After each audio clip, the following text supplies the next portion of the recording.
A graça e a paz do Senhor Jesus a todos os queridos e amados que estão disponíveis a receber a palavra do Senhor. Quero convidar você a ir abrir a sua Bíblia em Gênesis 9. Pedir para que você leia todo o capítulo de Gênesis 9. Eu quero compartilhar a palavra de Deus falando sobre um personagem. Nós vamos falar sobre a pessoa de Noé. E quando nós falamos de Noé, a primeira coisa que vem em nosso coração e nossa mente é um novo recomeço. É assim que nós pensamos quando falamos em Noé. Um novo recomeço, uma nova oportunidade.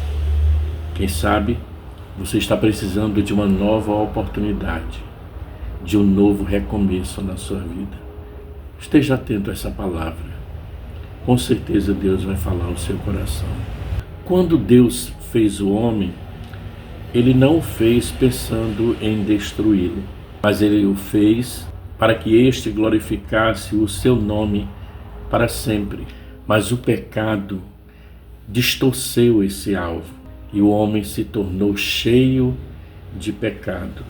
De administrador da criação, tornou-se o seu mais sagaz explorador. Seus semelhantes tornaram-se concorrentes que precisavam ser sujeitados. A violência, ela cresceu, a imoralidade se estabeleceu e o ódio invadiu os corações dos homens.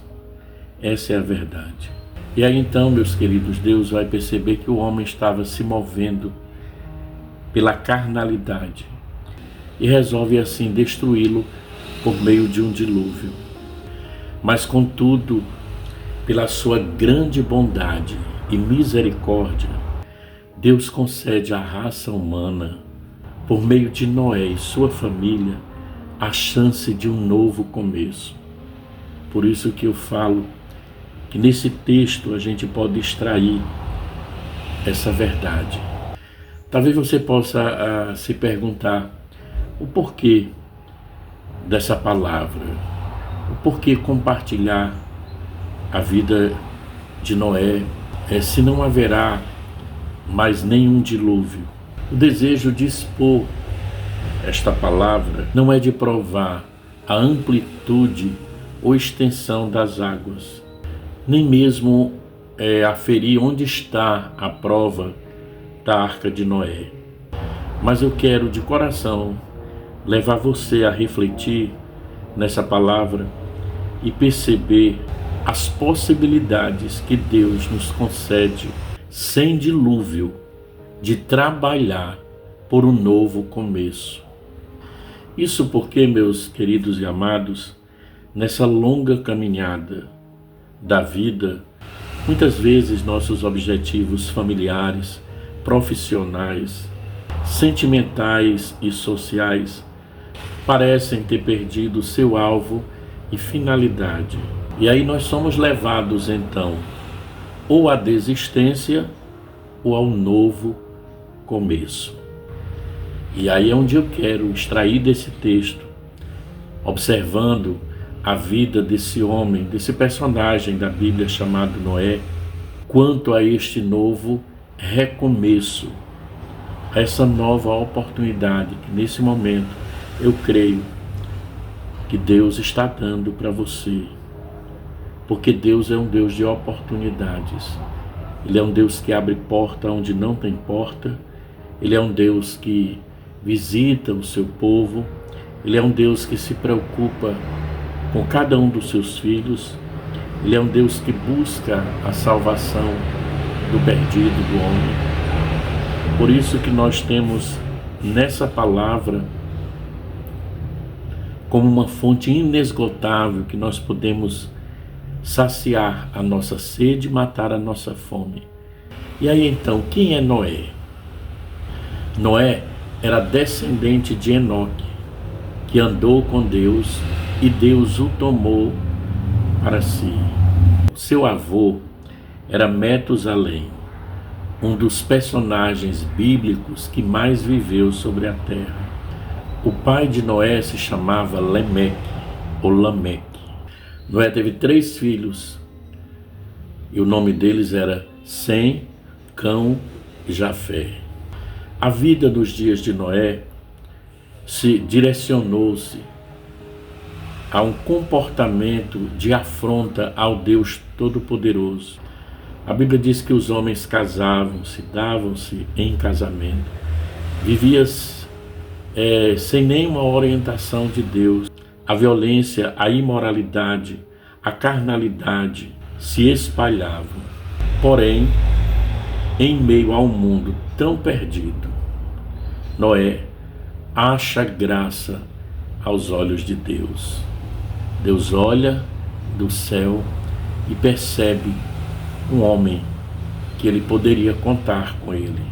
Esse era Noé.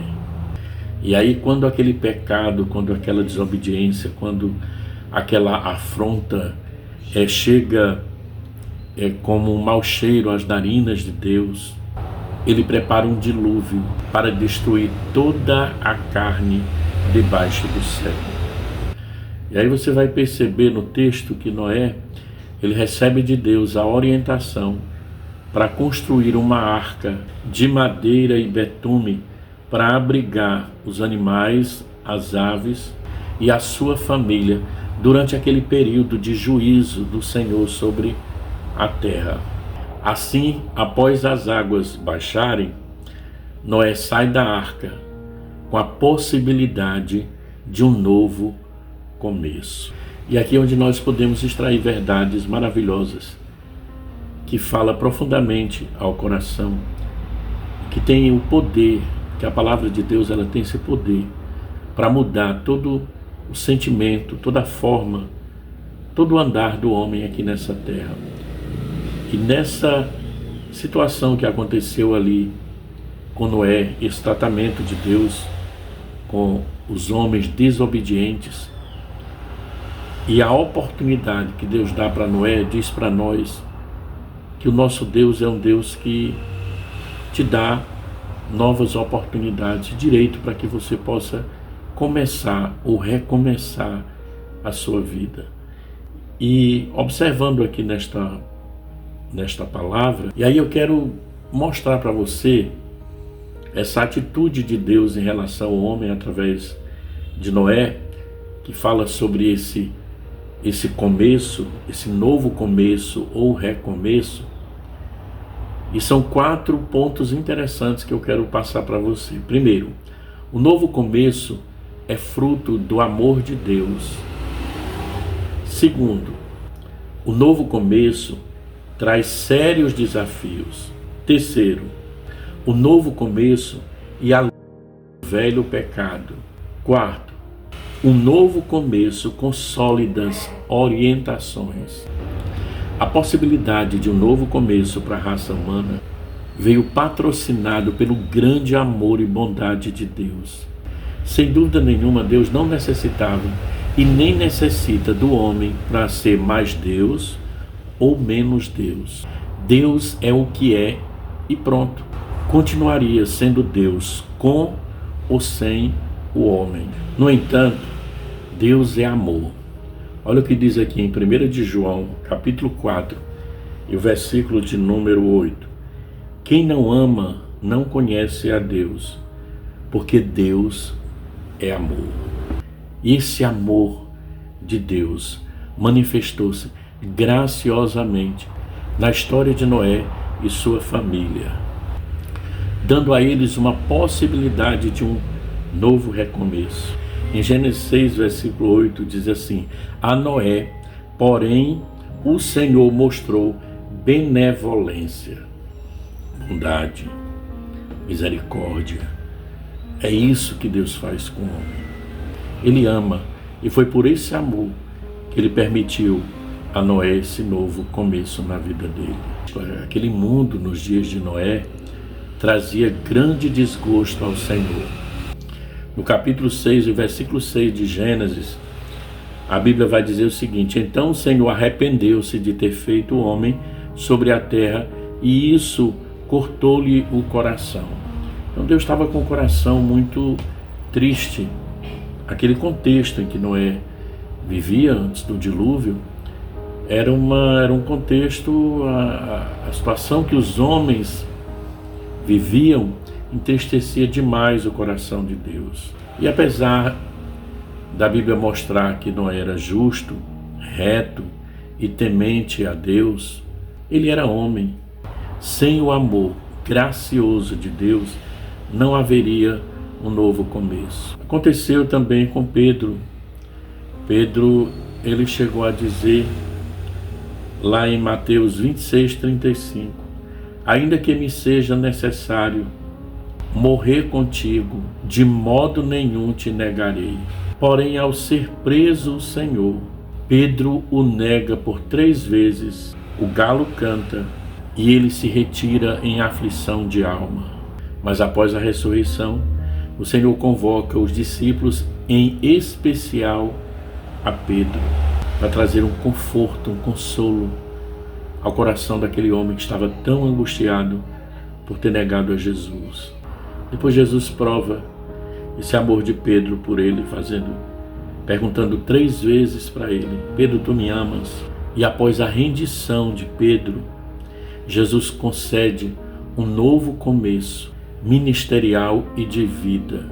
Isso prova como Deus te ama. Assim como Deus abriu aquela porta de escape para Noé, sua família, e ele entra naquela arca e é protegido e guardado, e sai daquela arca e é cuidado por Deus, Deus está te dando um novo começo, e a porta da graça hoje está aberta. Não mais aquela arca que Noé construiu, mas a vida de Jesus que foi entregue por nós na cruz, através da sua morte e ressurreição. Ele abriu uma porta para que todo aquele que nele crê não pereça, mas encontre o caminho da salvação. Deus, em Cristo, nos oferece hoje uma possibilidade de uma nova vida, de um novo começo, a partir de um novo nascimento em Cristo.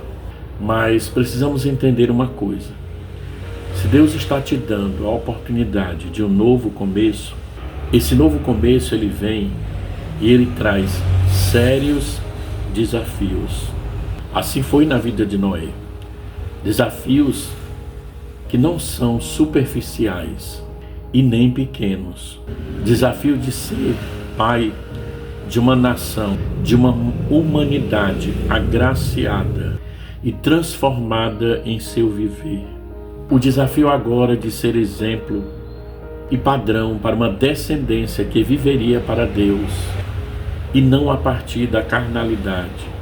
O desafio de educar e preparar os seus filhos para uma nova concepção de vida, agora sem violência, sem imoralidade e sem trazer o desgosto para o coração de Deus.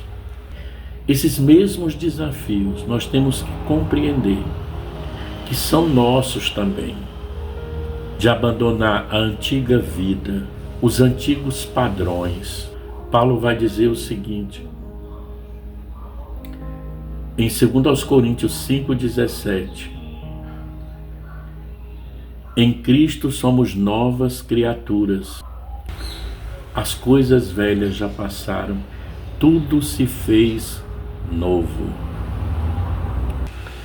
Paulo ainda vai dizer aos romanos: rogo-vos, pois, irmãos, pela misericórdia de Deus, que apresenteis os vossos corpos por sacrifício vivo, santo e agradável a Deus, que é o vosso culto racional. E não vos conformeis com este século, mas transformai-vos pela renovação da vossa mente. Romanos capítulo 12, versículo 1 e o 2. Preste atenção.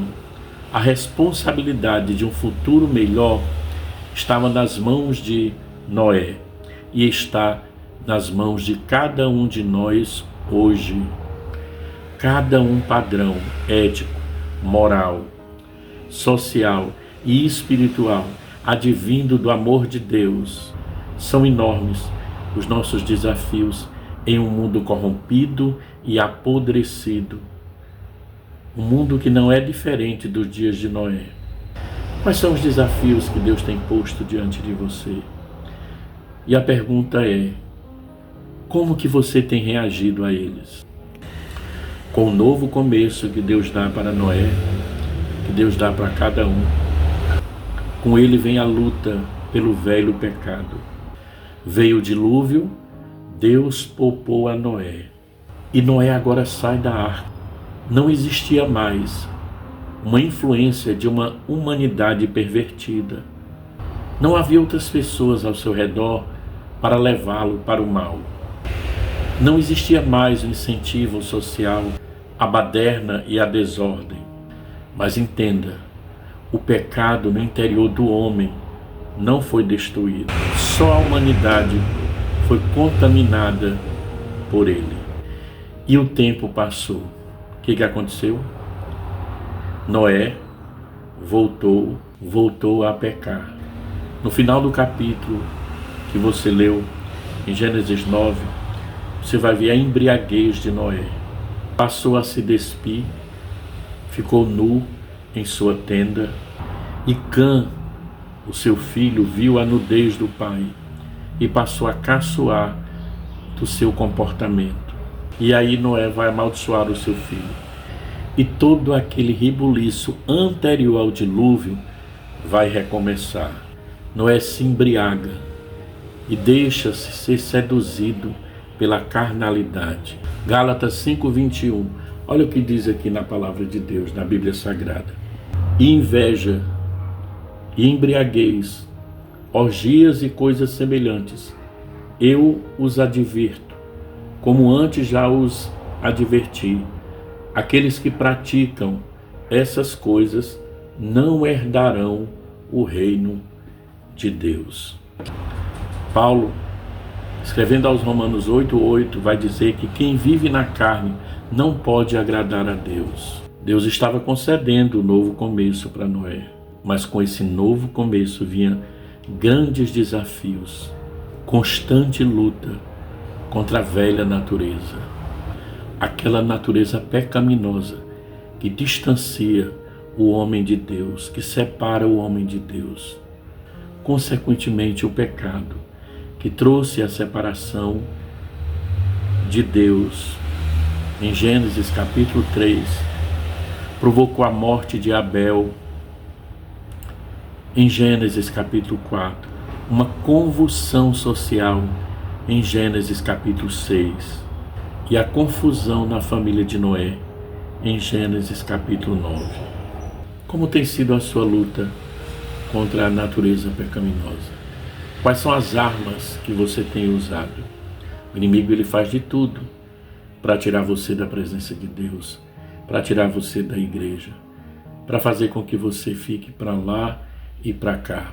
Mas a vontade de Deus é que você crie raízes, para que você possa gerar bons frutos. Não é só gerar frutos, mas é frutos bons. E Deus te ama, Jesus te ama.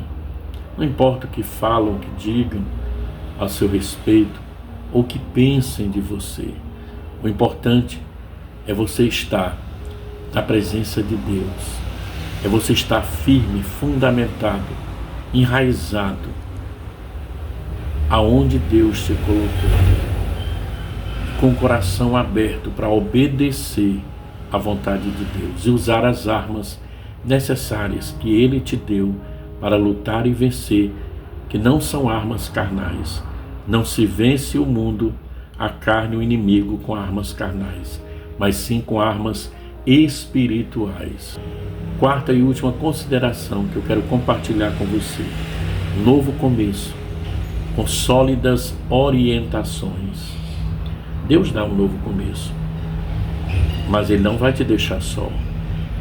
Ele vai estar com você. Ele vai te dar sólidas orientações. Se você prestar bem atenção no texto, você vai perceber que ao sair da arca, Noé recebeu de Deus várias orientações de caráter social e espiritual para norteá-lo na trajetória. Noé já tinha recebido orientações detalhadas na construção da arca. Tamanho, largura, tipo de material, tipo de calafetação, animais que entrariam e aves. Deus já tinha passado para Noé informações quanto ao dilúvio, o tempo que duraria e outros mais. Do jeito que Deus orientou, aconteceu. Como Deus é detalhista. E ali eles puderam contemplar um novo dia. Passaram pelo temporal, enfrentaram a tempestade e não foram destruídos por ela. Deus novamente retorna a falar com Noé, não mais sobre o dilúvio, mas quanto aos relacionamentos, quanto à vida e seu exercício. Porém, sem que se fizesse como a orientação divina, como Deus estava orientando e falando, não progrediriam. Em Mateus capítulo 7, versículo 24 e 25, Jesus orienta os seus discípulos, ele vai falar de uma forma bem profunda e maravilhosa, e ele vai dizer: todo aquele que ouve estas palavras e as pratica será comparado a um homem prudente que edificou a sua casa sobre a rocha, e caiu a chuva, transbordaram os rios, sopraram os ventos, e deram com ímpeto contra aquela casa que não caiu, porque fora edificada sobre a rocha. O salmista no Salmo 127, versículo 1, também vai reafirmar esta palavra e vai dizer o seguinte: se o Senhor não edificar a casa, em vão trabalham os que a edificam. Para se estabelecer na terra, para se viver em paz, para que os homens, para que a humanidade se torne mais amorosa, menos violenta, é só pela palavra de Deus. Não está em nós a força, não está em nós o poder da mudança, nada está em nós. Nós temos uma parcela de contribuição, é quando nós ouvimos e obedecemos. Tem que ter um esforço, mas é Deus quem transforma, é Deus quem muda, é Deus quem faz um milagre na vida daquele que crê. Suas orientações, as orientações de Deus são sólidas, são seguras. Por isso que a Bíblia vai dizer: a casa sobre a rocha. É a nossa vida sobre a pedra fundamental que é Jesus. É um fundamento forte que deixa você firme e fortalecido contra o mal, contra o mundo, contra o pecado. E esse fundamento é Jesus. Não construa sua casa sobre areia. Firme o seu edifício, a sua vida, a sua história. Não edifique a sua vida sem um fundamento seguro, sem um alicerce seguro, porque ela vai desmoronar, ela vai cair. E a ruína pode ser grande, mas se a vida estiver firmada, se o homem andar sobre as sólidas orientações do Senhor, está revelado nessa poderosa palavra que é a Bíblia Sagrada. Fechado é um livro comum, mas quando você abre e você lê e aplica na sua vida, existe uma mudança, e essa mudança quem faz é Deus na vida do homem. A Bíblia diz que não é pela força do homem, mas é pelo Espírito Santo de Deus. Por isso que muitas vezes as pessoas não compreendem a mudança na vida do homem, porque é uma mudança de dentro para fora, gerada pelo poder do Evangelho, pelo poder da palavra de Deus. Siga as orientações de Deus, porque elas são sólidas e elas te darão força para superar qualquer obstáculo e vencer qualquer empecilho, sobrepor qualquer obstáculo na tua vida, no nome de Jesus. Alguém pode até dizer, mas essa história do dilúvio foi nos dias de Noé. Não mais, nunca mais vai acontecer. E não mais voltará a acontecer. Mas guarde isso no seu coração. Jesus, em Mateus 24, 37, ele alerta que em sua volta gloriosa as pessoas estarão vivendo como nos dias de Noé. Mas hoje nós temos toda a possibilidade de um novo começo. Um começo que é fruto do grande amor de Deus, que nos leva a enxergar sérios desafios, que nos impulsiona uma luta constante contra o pecado e que se concretiza a partir da obediência ao Senhor. Depende de cada um de nós. Depende da sua decisão. Depende da sua escolha. Depende da sua atitude. Isso faz uma grande diferença na sua vida. Que esta palavra possa ecoar bem forte na sua alma, no seu coração. Deus abençoe a sua vida, que Deus abençoe a sua casa, que Deus abençoe o seu coração, que Deus nos abençoe, agora e sempre. Fica na bênção do Senhor Jesus. Paz.